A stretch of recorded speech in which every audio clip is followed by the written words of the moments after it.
Suplifters. So as I said, Monday is now my busiest day. So Monday will be my recovery day. It will no longer be Sunday. So today's session was pretty basic. What I did is basically I just did a lot of mobility stuff and a lot of squat practice, since tomorrow we're gonna be squatting. And mainly what I just did are empty barbell movements for the majority of the part. I then did some rack holds, both front and back rack holds, and then I did some L-sits for the abs, and I really felt those. So I feel like that will be my variation of leg raises that I will do for the abs. I really feel like they work a lot more than in every other variation. They probably do at least as much as the hanging leg. However, I feel like I can keep that position much in an easier fashion. You know, it's way easier for me to keep the L sit, and that is what I'm gonna be doing. Again, I worked a lot on my mobility, because today I pretty much sat throughout the whole day and then I just walked a bit. And I really felt extremely stiff, you know. When I tried to hit a deep position in a squat, I felt super stiff. So as you can see, I just racked and re-racked the bar, just very slight movements just to see how my body was feeling. I then started loading and started with the holds. The main idea of rack holds is that basically, number one, you get used to being in that uncomfortable position with having a lot of weight on your front. And I also felt like I have a problem with my front rack hold, because my two clavicles aren't even, in the sense that my left one is taller than my right one, so the weight ends up sitting on the left one and kind of hurts. So I'm gonna have to see what to do with that.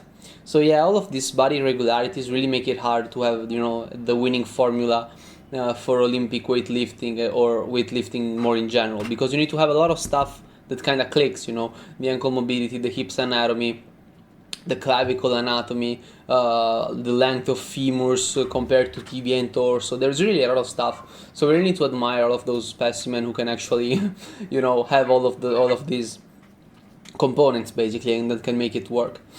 As I said, these are just front rack holds. And also another thing that I noticed is that when I keep the front rack hold, my left side tends to be, as you saw, I just pushed the right side back. So I tried doing it with the straight arms, and the bar stayed perfectly horizontal.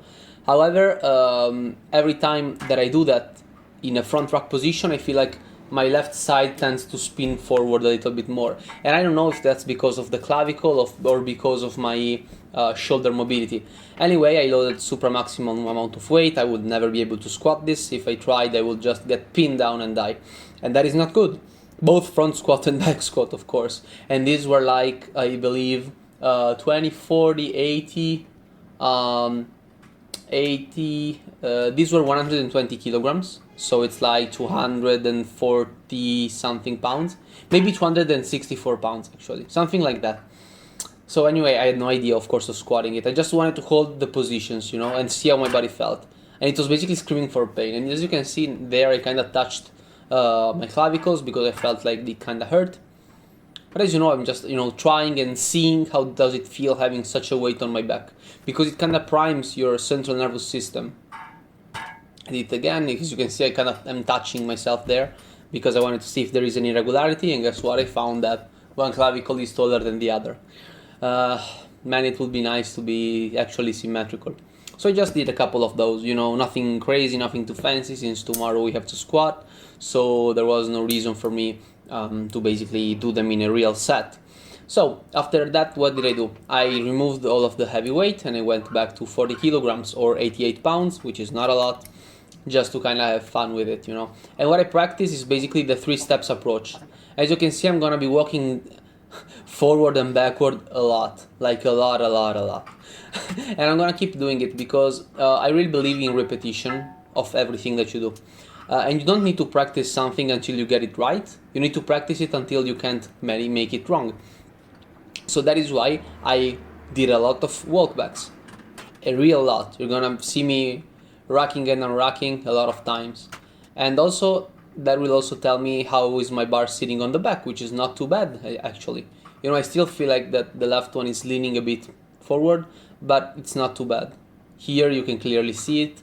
I feel like that there is a soft spot even when I pick it up high bar, in which I feel like that the bar stands decently straight. And as you can see, I'm just walking a lot forward and backwards. Then I kind of stretch my hand because, you know, the hands and the arms in general aren't in a really comfortable position when you're squatting. Right here you clearly saw that the left side was kind of hanging very low. And although I also have to say that I didn't really do any type of mobility, and I didn't really use the lacrosse ball on my chest or my lat, which actually are usually tight for me and is also what kind of contributes to the position of my left arm. And as you can see, really, it seems stupid watching it, but trust me that once I will have the muscle memory down of knowing how much do I need to walk, and I will have an optimal walkout, that will be amazing. Because once I get that, that means that I have minimal energy wasted when I'm walking the weight down. And then I did, as I said, those L-sit raises, and I felt amazing for my core. Really, really, really felt them. I also did them with the front squat, just, you know, to have some variation and practice the positions. I was afraid that you couldn't see me there because, you know, the camera was so close to me. As you can see there, I was only doing like the last step because I feel like that is what I get wrong the most. And it is the most important step because the first and the second are whatever, but the third one needs to mimic the second. And that is the most important one. I then kind of did this thing that some Chinese weightlifters do. It was random. They do it for the obliques.